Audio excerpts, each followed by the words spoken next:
Good everybody, today we're going to be making a beat for someone like Polo G, Lil TJ, maybe something like Roddy Ricch, something in that kind of emotional guitar type vibe. Let's get into it.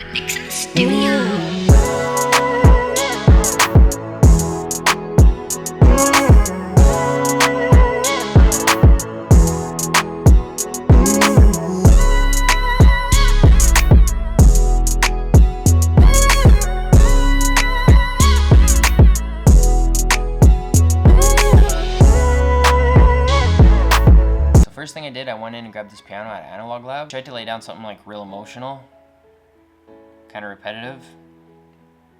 Started with the root notes, which are these guys down here. I just made a descending pattern starting on our bass note, down the next bass note, and so on, and then I just stacked the chords from there, and then just built simple triads off of those. C, our bass note, C sharp minor.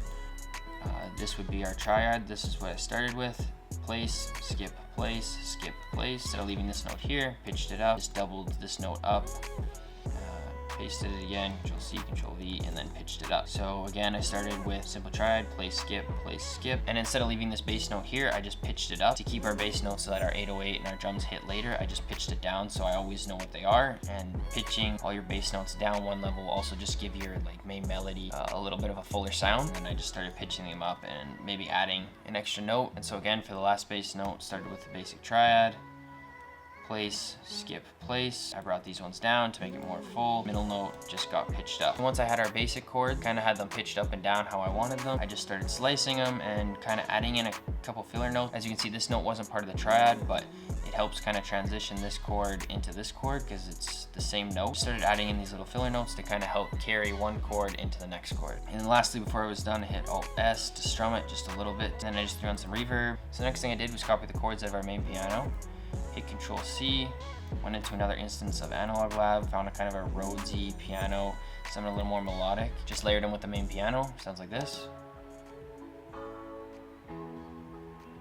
Just makes it sound a little fuller. Next I want to fill out the low end, and because I wanted to make this a guitar beat, I went and found a bass guitar.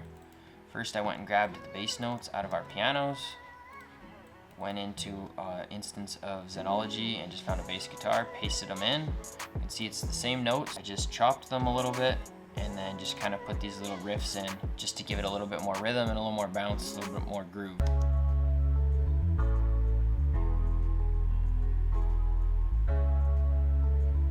Next, I went and found my lead guitar, so I just found an acoustic guitar out of Ample. Again, I went in here to my piano, hit Control C, copied all my notes, went into my acoustic guitar, that was going to be my main lead, pasted it in, pitched it down, and you can see it's relatively the exact same chords. The only thing is, instead of having this A up here, you can see that I brought it down. So literally the exact same chords again, just played with the velocities, and that sounds like this.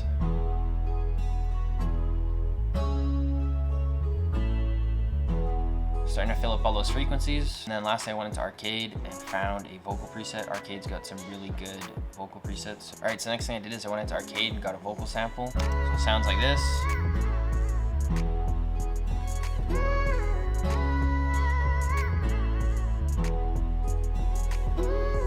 Sounds really dreamy, really cool. I'll show you the processing on that because I know vocals, that can be the make or break a vocal sample. So this is a dry.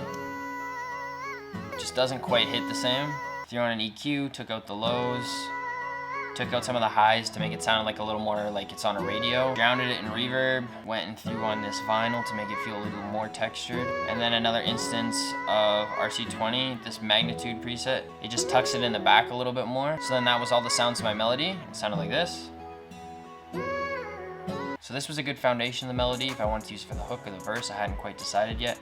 But I knew I wanted to break it up and make kind of an A section, a B section. So then I just played with the vocals. I made a couple different pitches with them just to break up the vocal sample a little bit from transitioning from the hook to the verse. So this is what I did.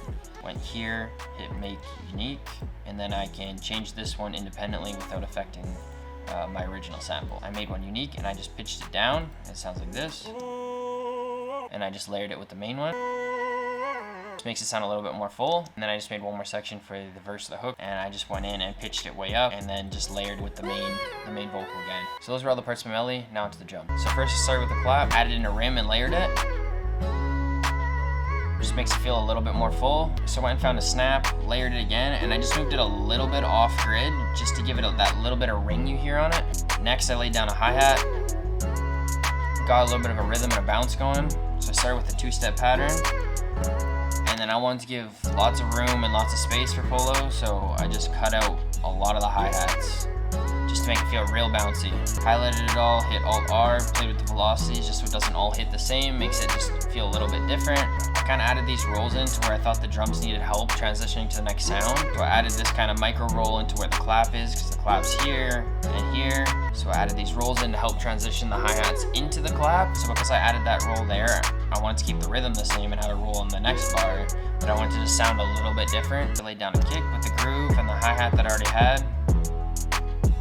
Grabbed my bass note, Control C, went into my 808, Control V, pasted them in, pitched them up to that kind of C5 range. As you can see, they're the same notes, they're just pitched differently. So if you get kind of below C5, your 808 starts to sound weird. Any of the ones that were under 5 and had a 4 in them, I pitched them up, added in a few more chops just to give it a little bit more bounce and kind of follow that bass line that we put in before. So then I went and found an open hat, placed it on the 1 and the 3. The 1 and the 3 is like where your ear's like most attracted to. So it just kind of puts emphasis on that like most attractive part of the beat. Went and found one more hi-hat just to give it a little bit more groove. This one just emphasizes the clap. And then lastly, I just added this ding. So then for the arrangement, I just consolidated everything. You can kind of see how I broke it up. I had the intro with the guitar, then I brought in the piano and the piano layer, and the different layers of the vocals that I showed you before, the deep one, and then when it transitions into the next part, it goes into the high vocal. Here's my intro, here's my verse, and then here's my hook. And then for the drums, dropped everything in, took the 808 out, just to kind of build the momentum, and then brought the 808 in for the second part of the verse. Took out the rim just to change it up a little bit, and then for the hook, took the hi-hats out and then brought them back in again just to help that transition really obvious for the artist to know, okay, the verse is over, we're going into the hook. And this is the full beat, this is what it sounds like.